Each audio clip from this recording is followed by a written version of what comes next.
Você tem que compartilhar a sua tela. Eu não sei, desculpa. Entra aí na reunião. Uhum. Aperta a coisinha aí de baixo, que tem uma setinha para cima, tem um computadorzinho com uma setinha para cima. Uhum. E aí aí em cima janela, né?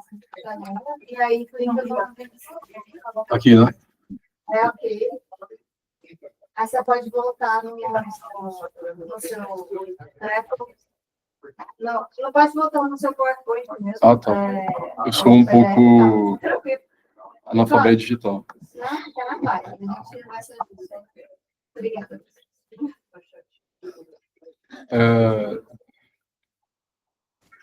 Gente, meu nome é João. A gente vai... Você tá tirando foto? Hoje a gente vai conversar sobre pneumonia associada à ventilação mecânica, tá bem? É um tema bem extenso, então eu fiz um compilado dos highlights, assim, as coisas mais importantes. Aqui é a pneumonia. E nossa agenda, vamos falar um pouco a definição da pneumonia associada à ventilação mecânica. É importante definir bem alguns conceitos, como classificam as pneumonias, aonde está a pneumonia associada à ventilação mecânica na classificação também. Epidemiologia, mortalidade, morbidade e custo. A gente vai falar da fisiopatogenia também, a microbiologia, critérios diagnósticos, o tratamento, prevenção e conclusão.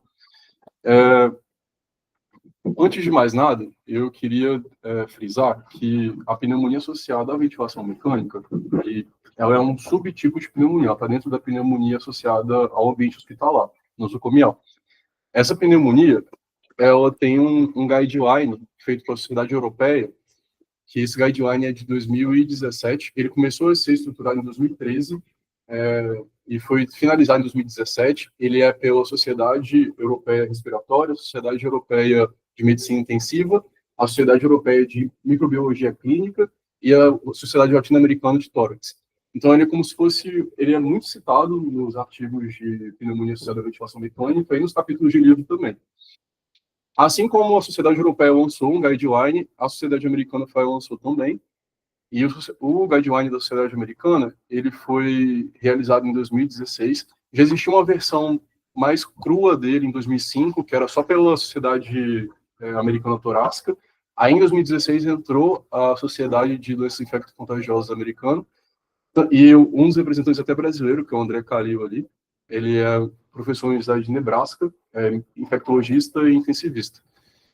E aí eles lançaram esse guideline. Esse guideline, muito provavelmente, você já deve... Quem estudou pneumonia associada à ventilação mecânica na faculdade ou já viu alguma apresentação aqui no Brasil, pode ter visto tratamento, critérios diagnósticos desse guideline, que a gente usa bastante, tá bem?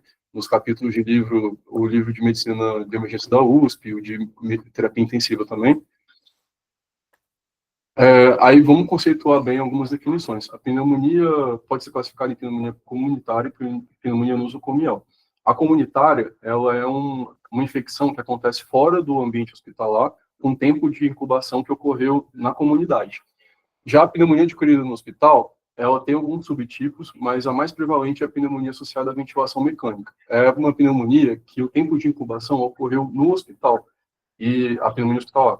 E ela tem um tempo de 48 horas de internação, no caso. Então, a incubação não podia ter ocorrido na comunidade. Não tinha nenhum sinal prévio de infecção antes desse paciente estar no ambiente nosocomial. E a pneumonia associada à ventilação mecânica, que é um subtipo da PAH, eu vou chamar ela de PAV, tá? A PAV, ela ocorre em pacientes que estão em ventilação mecânica por no mínimo 48 horas, tá? Uma coisa que é importante observar, pacientes que entram no hospital por uma pneumonia ou por alguma síndrome de desconforto respiratório agudo e precisaram ser intubados, eles não entram no contexto de pneumonia associada à ventilação mecânica, porque muito provavelmente já tinham esse patógeno incubado previamente da comunidade. E nem o paciente que está no hospital e está com uma pneumonia associada à hospitalização e precisou ser intubado. Não é uma pneumonia tipo PAV, é a pneumonia só hospitalar mesmo. Outra definição importante para falar é sobre a TAV, que é a traqueobronquite associada à ventilação. Um paciente que está em ventilação acima de 48 horas, mas ele começou a apresentar febre, alteração dos exames laboratoriais, tudo bem? ele começou a apresentar febre, alterações nos exames laboratoriais, sinais clínicos de infecção, mas não tem achados radiológicos, seja de tomografia ou de radiografia, ele, muito provavelmente, uma hipótese diagnóstica forte para ele é a traqueobronquite. Então, a gente precisa separar bem a PAV da TAV, nesse caso. O tratamento dela, os tratamentos das duas costumam ser um pouco semelhantes, com pequenas diferenças. Na epidemiologia, esses são dados americanos, do guideline americano, a gente vê que, e de um artigo que cita esse guideline também, entre 5 a 20 casos em 1.000 admissões hospitalares, a gente tem incidência de pneumonia hospitalar. Um terço dos casos da pneumonia hospitalar ocorrem na UTI. Alguns estudos relatam que na pneumonia associada à ventilação mecânica, de 2 a 16 episódios podem ocorrer em 1.000 dias de ventilação. Esse 1.000 dias de ventilação, ventilator days, é um parâmetro usado em UTI para medir eventos adversos associados à ventilação mecânica. Então, vou dar um exemplo. Se a gente fosse fazer um estudo aqui na UTI 1, 2 e UTI 8, a gente fosse ver a incidência de pneumonia associada à ventilação mecânica, de PAV, né, nessas UTIs. A gente precisaria somar 1.000 dias de ventilação em cada uma das UTIs, independente da quantidade de pacientes. Vamos supor que na UTI 1, 1.000 dias de ventilação desse 100 pacientes, na UTI 2 desse 150 e na UTI 8 desse 180. A gente ia ter, por base, esses 1.000 dias em cada uma, e a gente ia ver a incidência de PAV em todas elas, para a gente poder discutir com uma baseline parecida. E a incidência é alta em pacientes com contexto neurocrítico, de TCE principalmente, porque esses pacientes fazem microaspirações a todo momento. Não precisam de uma macroaspiração para ser suscetível a uma infecção pulmonar, né, no caso. A mortalidade. A pneumonia associada à ventilação mecânica já tem bastante evidência que ela aumenta a hospitalização, aumenta o custo também em relação à saúde. Um exemplo dos Estados Unidos mostrou, nesse estudo, mostrou que taxas hospitalares médias de pacientes de PAV aumentaram em torno de $40 mil nos últimos anos, quer dizer, nos últimos 10 anos, se não me engano. E o custo atribuível à PAV, per si, desse aumento de 40 mil, foi de $9.969. Uma coisa aí, na verdade, você fala em densidade de incidência de infecção. Ah, sim. Então, todo dia à noite, a enfermeira chega às 11h30, meia-noite, alguém da enfermagem vai fazer um censo. Dos 11 pacientes aqui, quantos estão com catéter central, sonda vesical e estão em ventilação mecânica? Daí vira. Mesmo se o paciente tiver 3 catéteres centrais, vai contar como se fosse um só. Daí é esse denominador que a gente vai usar. Então, daí a gente vai ver quantos pacientes estavam em ventilação mecânica, vamos supor que tem 5. O mês inteiro, a gente usou baixo, daí ele vai pegar de 30 dias no mês, vezes 11 pacientes, então a gente teria aí 310, 311, daí a gente multiplica por 1.000 e divide pelos pacientes que tiveram a infecção. Daí você vai ter a densidade de incidência de infecção, que deve ser de PAV, de infecção urinária, e daí usa isso aí para comparar. Então, todo mundo que tem isso aí. Se o paciente está, por exemplo, no BIPAP 24 horas, ele vai entrar como ventilação mecânica também. Tá bom? Se ele está, BIPAP só faz por período, traqueostomizado a maior parte do tempo. Faz só exercício, não, ele está no desmame, mas está no BIPAP 24 horas, entra como ventilação mecânica. Considera a pressão positiva, né? Isso. Entendi. Traqueostomizado. Tá. Se estiver na VNI, não. Não. Em tese, ninguém fica 24 horas no VNI. Tá. Então, 1/4 desse valor do aumento do custo, per si, é da PAV. A mortalidade bruta pode chegar a 70%. Alguns relatórios estimaram que quando essa PAV está associada a bactéria multiresistente, principalmente Pseudomonas ou Acinetobacter, aumenta a taxa de mortalidade, algo que a gente já imaginava. E estudos recentes veem uma mortalidade atribuível de 10% em pacientes cirúrgicos ou com gravidade média de doença. Eu fui entender melhor a gravidade média de doença porque no estudo fala que geralmente pacientes, mais para frente eu vou falar que quando a gente vai tratar um paciente empiricamente com PAV, a gente precisa classificar ele se ele tem um risco alto para bactéria multiresistente ou um risco baixo. E pacientes que a gente interpreta como médio grave, que não tem um risco, um perfil microbiológico para bactéria multiresistente, às vezes a gente pesa menos a mão. Então, esses pacientes, a gente acaba subestimando um pouco a infecção e eles têm um aumento da mortalidade. Fisiopatogenia. O mais importante da gente falar da fisiopatogenia é a presença do tubo.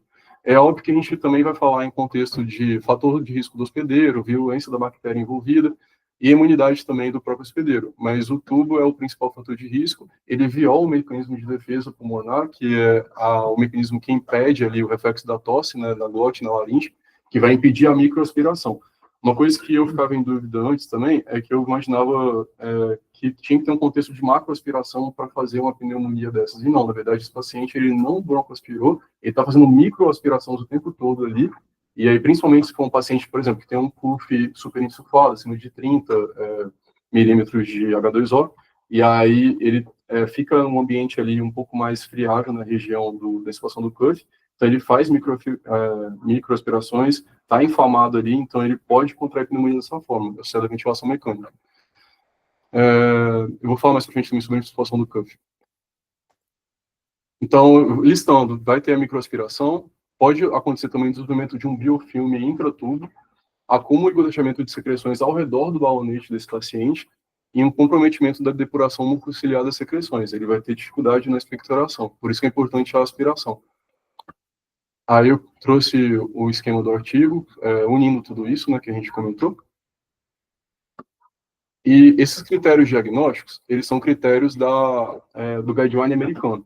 A gente usa eles nas nossas referências aqui brasileiras, e aí é importante ter um critério radiológico obrigatório, com um novo infiltrado ou uma mudança do padrão de imagem já desse paciente, dois critérios clínicos, ao menos, então pode ser febre, hipotermia, leucopenia ou leucocitose, ou secreção purulenta em via aérea, que fica mais interpretador dependente ali. Ou um critério microbiológico. E aí você vê que para cada tipo de forma de aquisição dessa secreção, seja por escovado, por lavado broncoalveolar ou por aspirado, você tem um ponto de corte mais específico. O ponto de corte é menor no escovado e no lavado, porque são medidas invasivas de aquisição da secreção. Você precisa invadir o paciente para conseguir ela. A aspiração é uma medida não invasiva, então por isso que você tem que ter uma unidade com altura de fone de 10 a 600, para poder interpretar como uma possível PAV, uma possível contaminação. E aí já começa um embate entre os guidelines, tanto o guideline americano quanto o europeu. Porque o americano de azul, sempre que tiver azul é o americano e vermelho ali é o europeu, meio Guerra Fria. E aí, o guideline americano, ele é um pouco mais permissivo no diagnóstico. Por exemplo, ele aceita culturas não invasivas do aspirado traqueal e culturas invasivas também, como lavado, broncooscopia, como critério diagnóstico. Então, não tem muita preferência nisso. E o brasileiro se apropria desse guideline porque, no contexto do SUS, é melhor você ter uma forma mais permissiva de diagnosticar. No SUS, por exemplo, a gente não conseguiria fazer um lavado broncoalveolar em todos os pacientes, então, por aspirado, seria a melhor forma para diagnosticar. O guideline europeu, ele é um pouco mais detalhista, minucioso, tanto no critério diagnóstico quanto no tratamento, porque, pelo que eu li, até mesmo no guideline eles justificam isso, a Europa já tem um histórico muito antigo, mais prévio que os próprios Estados Unidos, de combater drogas multiresistentes, de usar antibiótico terapia de forma racionalizada. Então, eles são muito criteriosos para diagnosticar e muito criteriosos para tratar também. Então, eles consideram, sempre que possível, conseguir essa secreção de uma forma invasiva, por um lavado broncoalveolar, por exemplo, e para visar uma precisão diagnóstica maior. Aí eu só vou dar uma pincelada na microbiologia. A microbiologia da PAV, é importante a gente definir se é uma PAV de início precoce ou uma PAV de início tardio. A PAV de início precoce, ela vai de 48 a 96 horas de ventilação mecânica, normalmente. Os germes desse tipo de PAV, eles costumam ser germes muito sensíveis, germes até da colonização da orofaringe. Então, não é muito comum encontrar germes multiresistentes, mas não é uma regra. Agora, a PAV de início tardio, a partir de 96 horas completas, ou seja, no quinto dia de ventilação mecânica, costuma trazer germes multiresistentes, aí você pode encontrar pseudomonas, Enterobacter, entre outros, gram-negativos multiresistentes no geral. E aí, coloquei ali embaixo para sinalizar que não é uma regra, mas é um guia para iniciar a antibioterapia empírica. Então, por exemplo, você tem um paciente que já está no 6º dia de ventilação e começou a apresentar PAV, você diagnosticou ele com PAV. Então, você já pode suscitar que é um germe multiresistente. Considerar isso na hora de fazer a terapia, né? Mas também, óbvio, considerar o contexto clínico, o perfil microbiológico da UTI que você está, o antibiograma também padrão que tem, né, no caso da UTI, os resultados. E aí eu trouxe exemplos de bactérias de cada uma. Tratamento. O tratamento, eu vou pincelar o tratamento do guideline americano e do guideline europeu. O guideline americano, como eu disse, ele é um pouco mais direto e reto, assim, ele não tem muita firula para tratar. Ele recomenda incluir, desde o início do tratamento, uma cobertura para pseudomonas, para bacilos gram-negativos e para S. aureus também. Só que aí você vai ter que classificar se o paciente tem risco de ter uma infecção por S. aureus multissensível, medicilino sensível ou medicilino resistente. E aí, se você achar que é uma infecção baseado também em perfil microbiológico da sua UTI e dos resultados de antibiograma, se você acha que é muito sensível, você pode fazer a cobertura empírica só com pipetazo, ou cefepime, ou efoxacime, imipenem ou meropenem. Importante frisar que quando você escolhe pipetazo, por exemplo, você já está cobrindo tanto o S. aureus muito sensível, mas também tem uma cobertura anti-pseudomonas. Então, não é errado você fazer uma monoterapia para esse paciente, principalmente se ele não estiver grave, por exemplo, em choque séptico, nem nada do tipo. Então, já começa em monoterapia. Agora, se você acredita que tem um componente medicilino resistente associado no S. aureus, você já escolhe ou vancomicina ou linezolida. Então, já entraria uma duploterapia. Você escolheria um carbapenêmico, por exemplo, ou um beta-lactâmico, e associaria ou vanco ou linezolida. Agora, se você acredita que tenha risco para pseudomonas, eu vou explicar os fatores de risco mais no próximo slide. Se você acredita que possa ter risco para pseudomonas, o guideline já é bem enfático, tanto esse guideline quanto o guideline da Sociedade Europeia, para você começar com 2 antibióticos anti-pseudomonas. Por quê? Porque aumenta a mortalidade de fato, PAV por pseudomonas, e principalmente se for polimicrobacteriano, que não é incomum acontecer também na PAV. Só que ele fala algumas coisas também em relação a esses 2 antibióticos anti-pseudomonas que a gente tem que estar atento. A primeira informação é que a gente não pode associar, ele recomenda não associar 2 beta-lactâmicos, por exemplo, ou 2 fármacos com, por exemplo, um carbapenêmico e uma cefalosporina, sabe? Nessa associação de pseudomonas. Então, ele fala para você associar um beta-lactâmico com, por exemplo, um efoxacino ou uma amicacina, para cobrir de outras formas essas pseudomonas. E aí eu trouxe na tabela algumas opções. Eu vou passar. Aqui são os fatores de risco que a gente tem que suscitar para a gente considerar se o paciente está com um S. aureus medicilino resistente ou até mesmo com uma pseudomonas. E aí você vê que em todos eles, uma internação prévia com uso de antibiótico endovenoso nos últimos 90 dias já é um fator de risco. A maioria dos pacientes que a gente vê que estão em ventilação mecânica, eles muito provavelmente nos últimos 90 dias tomaram antibiótico endovenoso. Então a gente já pode começar de uma forma bem agressiva o tratamento, pelo guideline americano. E aí tem as opções de antibiótico. Aí, só vou mostrar aqui o que eu disse agora há pouco. Se você suspeita que tem uma infecção por pseudomonas, o paciente tem um fator de risco para pseudomonas, você vai escolher dessa lista aqui um antibiótico dos beta-lactâmicos e vai associar com um desses aqui, ou uma fluoroquinolona, ou aminoglicoside, ou uma polimixina. E aí vão ser 2 anti-pseudomonas, e aí esse paciente normalmente também pode ter um alto risco para S. aureus medicina resistente. Aí você vai escolher a vancomicina ou a linezolida para associar. Então, você faz uma terapia tripla, no fim das contas, com 2 anti-pseudomonas e um anti-MRSA.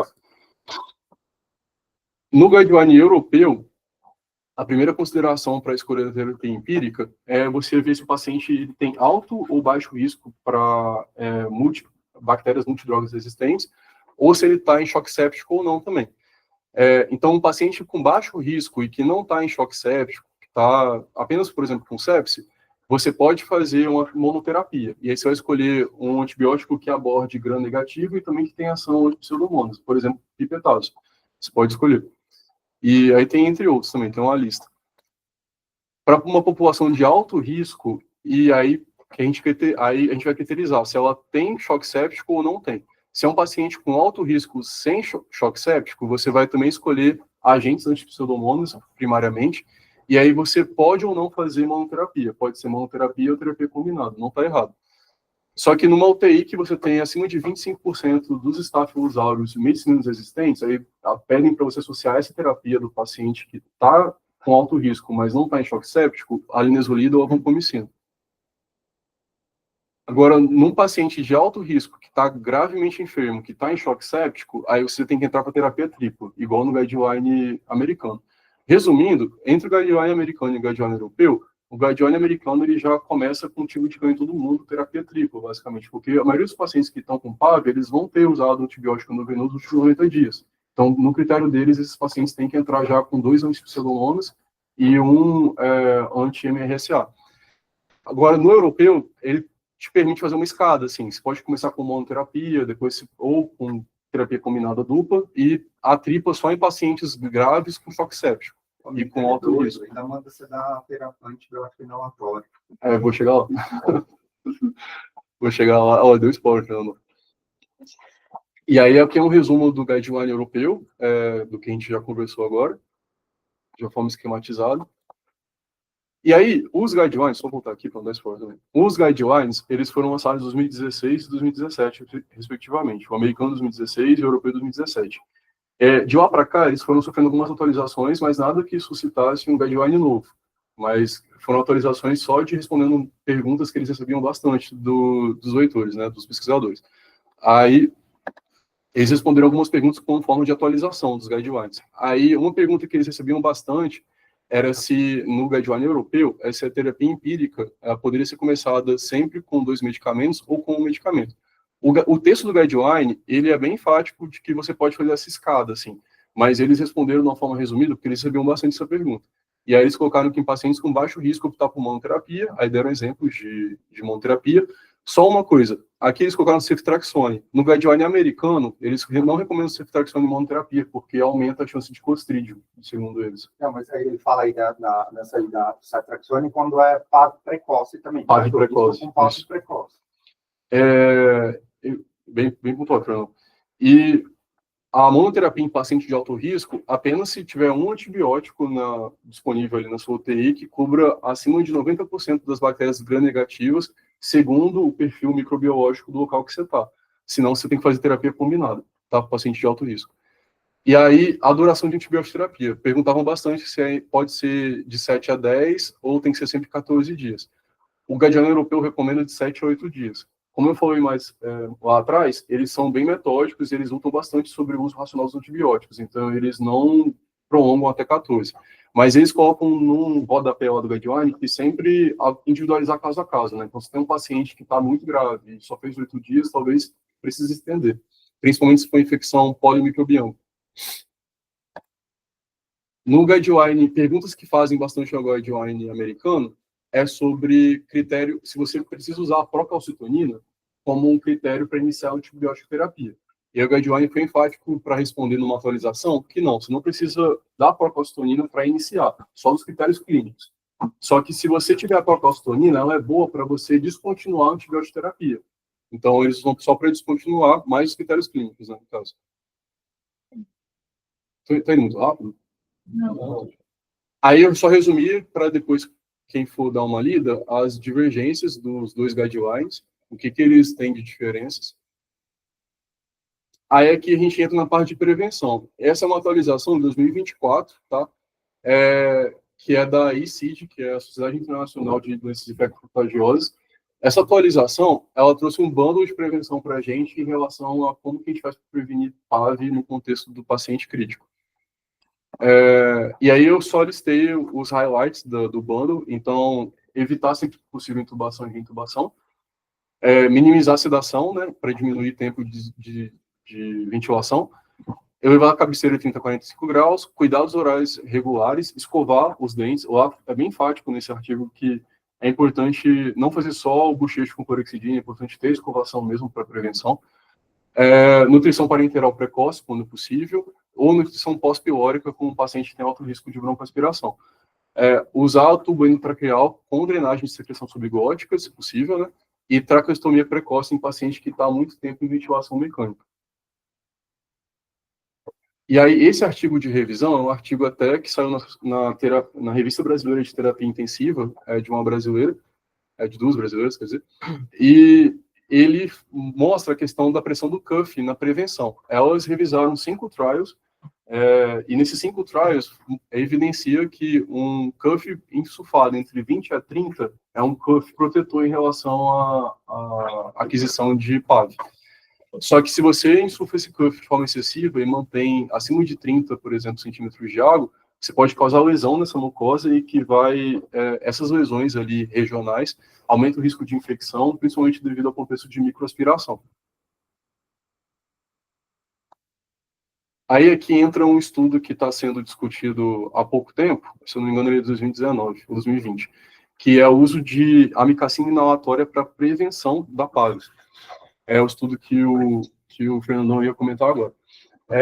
Aí eu resumi de forma com a estratégia PICO ali, só para a gente ter uma pincelada nele. É um estudo que colocaram adultos, né, a população, submetidos à ventilação mecânica por pelo menos 72 horas, 3 dias, e aí o grupo de intervenção, eles fizeram amicacina inalatória, 20 mg por quilo de peso ideal, uma vez por dia por 3 dias.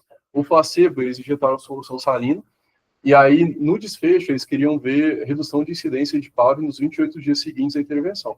O estudo, ele reduziu o PAV. Fernando, o estudo de amicacina inalatória. É esse que você está falando? Não, do guideline americano fala também. Ah, tá, sim.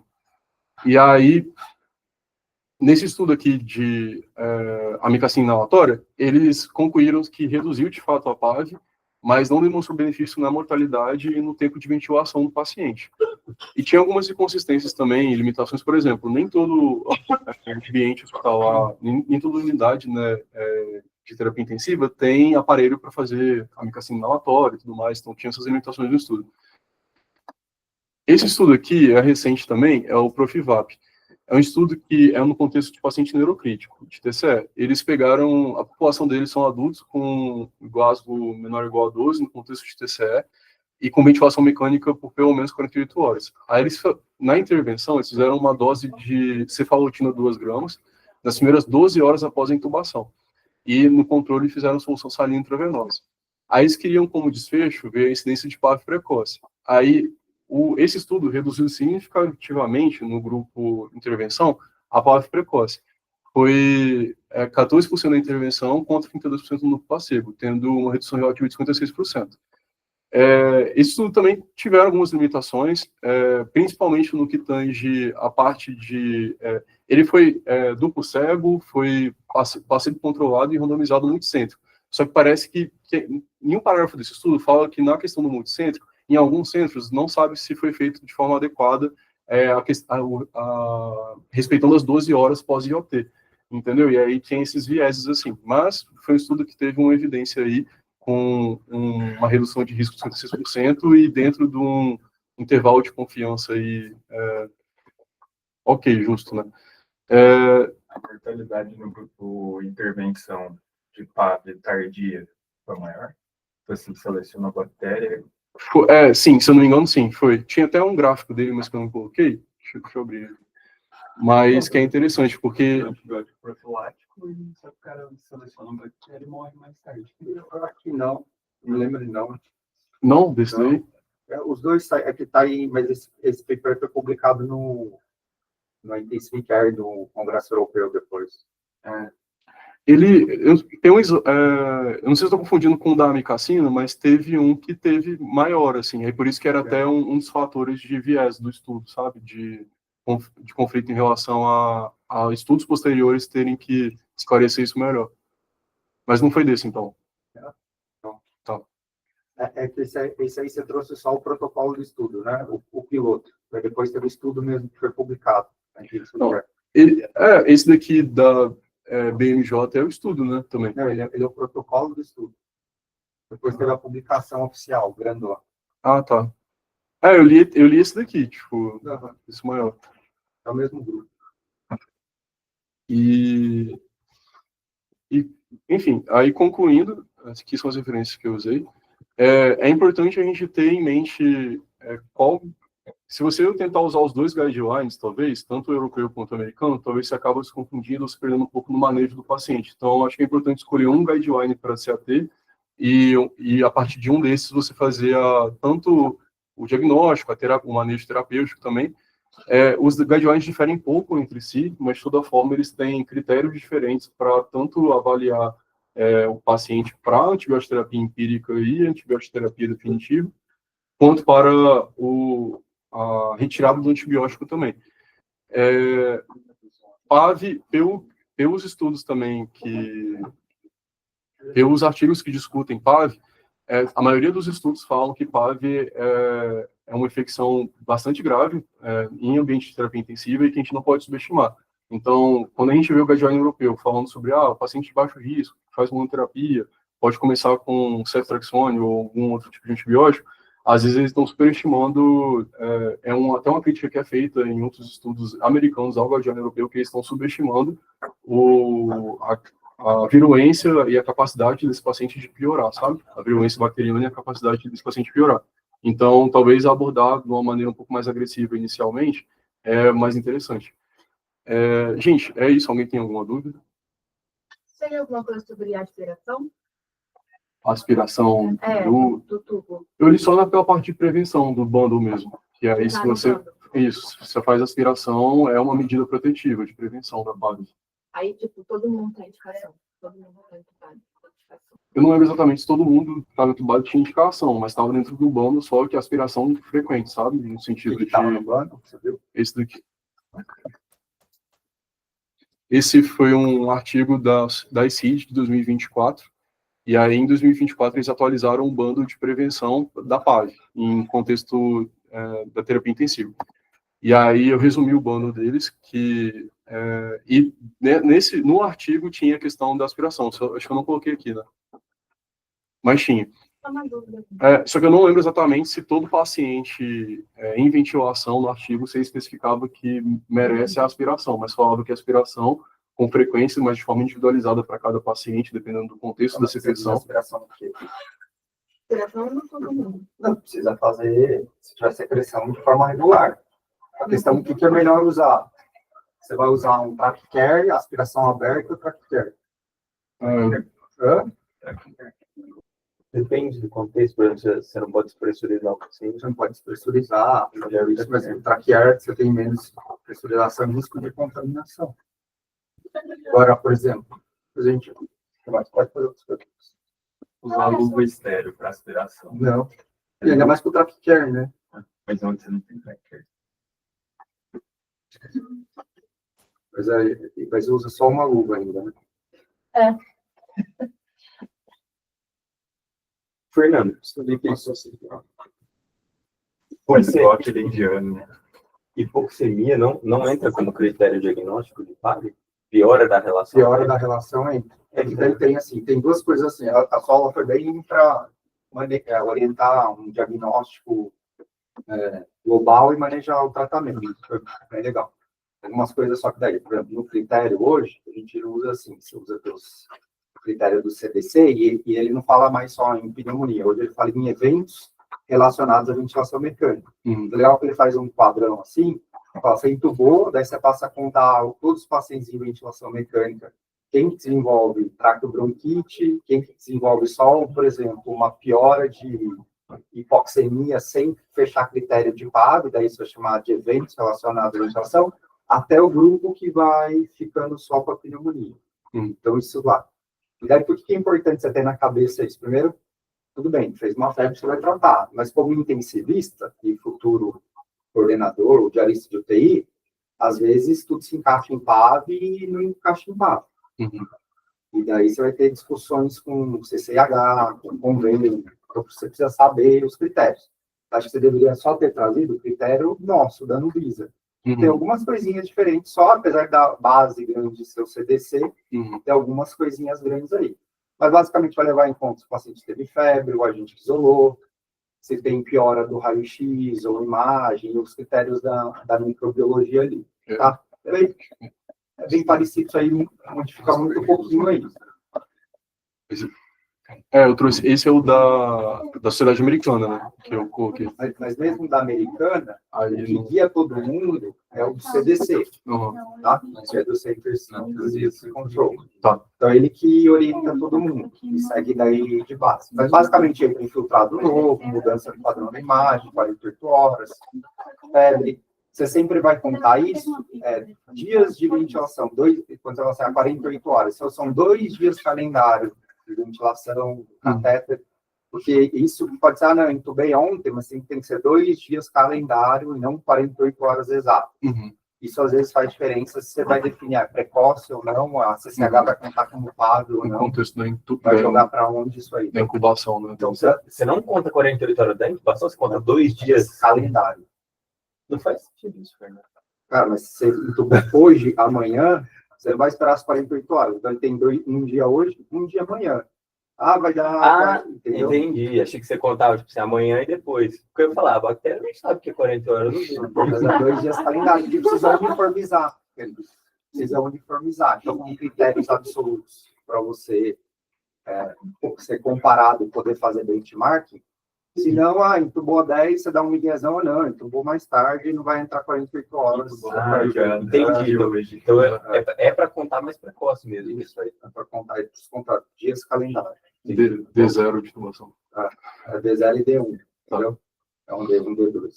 Senhor, por exemplo, ali na 2, a gente entubou o paciente por SARA por influenza.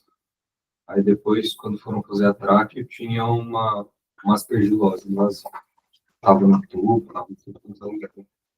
aí não configura como PAV. Se ele desenvolveu depois de 48 horas, não tinha aspergilose, é PAV. É como PAV. Como PAV. Tá? Aí você vai ter que ver o fator de risco que tem aí. Então, mas aqui foi entubado por pneumonia. Então, Por influenza, né? Insuficiência Era uma respiratória.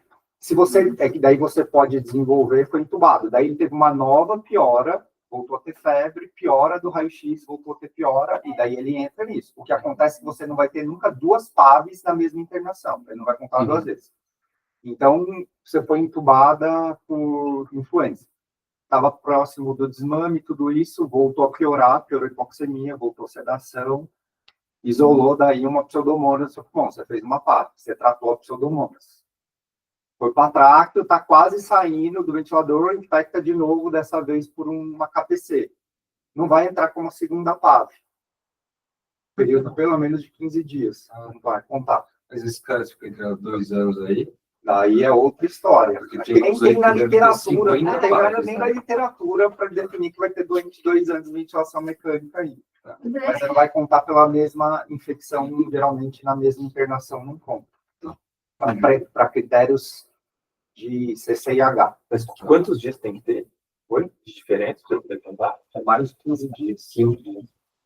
Geralmente não conta. Não, porque eu falo assim, tipo, sei lá, o cara não deve ser muito comum, mas tipo assim, ele foi entubado hoje, daqui amanhã ele tem uma PAV, e aí o cara, depois de 2, 3 dias, ele recebe alta, vai para casa, fica, sei lá, 48 horas em casa, volta.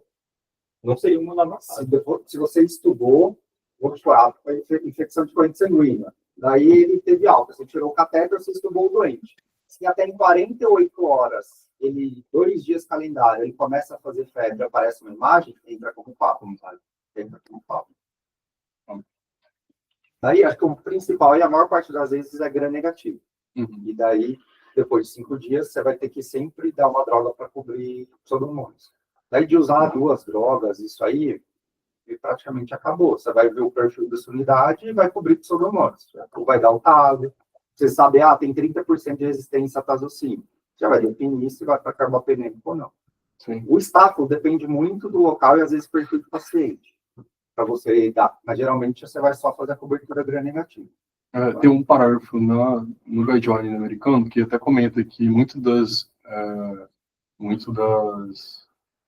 sugestões que eles dão de antibioterapia é para unidades que não têm um perfil muito bem mapeado. Então, por isso que eles colocam de forma enfática para cobrir tal e tal patógeno e com fatores de riscos clínicos, assim, internação nos últimos 90 dias, com antibiótico endovenoso, etc. Às vezes você está começando a trabalhar num lugar novo, tudo isso, não conhece o perfil, tá no plantão à noite, não consegue fazer um antibiótico desse, daí você vai, cobre pseudomonas, depois vai ajustando o antibiótico.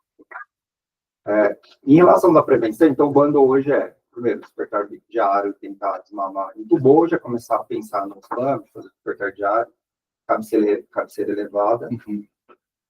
E um monte de coisa aí já meio que caiu. Hoje tem até meta-análise mostrando que higiene oral com clorexidina aumenta a mortalidade. Eu falei isso, eu estava lá fora. Eu falei assim, que pelo que eu li nesse de 2024, se você só fizer clorexidina por si só, não fizer a escovação dentária do paciente, isso não previne PAV, é o O contrário. mais importante é a É a escovação, e higiene isso. oral. Daí o restante, cano de aspiração supracuff, com aspiração negativa, tudo isso tem evidência robusta na literatura. O que tem a recomendação inicial, qual que é? Higiene oral, cabeceira, mesmo a cabeceira elevada, por exemplo, na Espanha, usa cabeceira 30 graus. Uhum. A cabeceira em trem, um decúbito esquerdo para evitar a aspiração. Peraí, é um trem. Mas um trem para a esquerda, porque daí o estômago fica assim, se expandindo, vai Uma pro pulmão. siesta eterna. Então, na Espanha não usa isso. Neurocrítico deve gostar disso aí, né, chefe? Então, a cabeceira elevada, mas mesmo assim, você for ver o nível de evidência é baixo. Daí, você cuidar do diego, a pressão de cuff é fundamental, despertar diário. Daí, do bundle entra para prevenção, junta, não é para prevenir PAV, mas para prevenir lesão. O inibidor de bomba, né? Uhum. E a profilaxia de tédio. Daí, aspiração supracuff não tem tanta evidência, o clorex está caindo, e talvez o que tem uma evidência, mas principalmente em países bem desenvolvidos, com baixa taxa de resistência, é a descontaminação do trato gastrointestinal. Que a gente não usa no Brasil, tem essa discussão, será que aumenta ou não? É questão de... O que é? É antibiótico mesmo.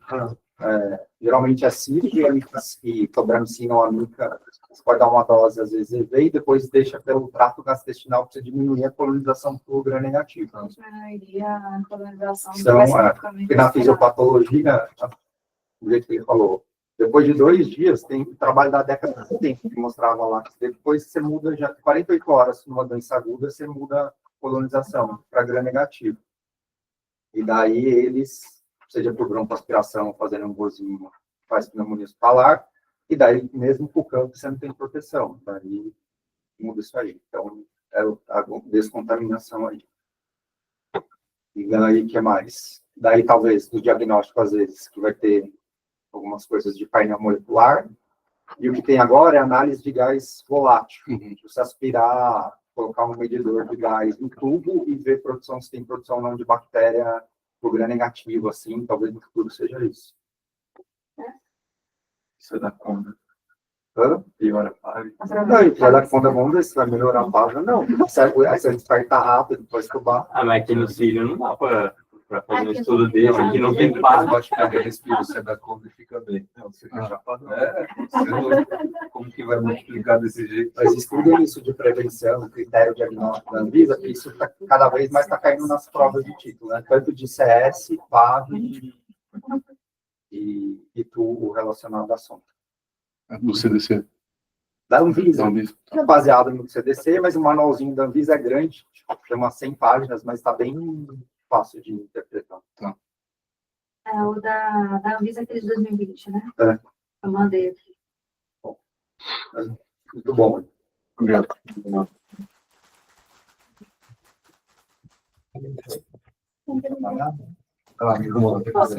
Obrigado.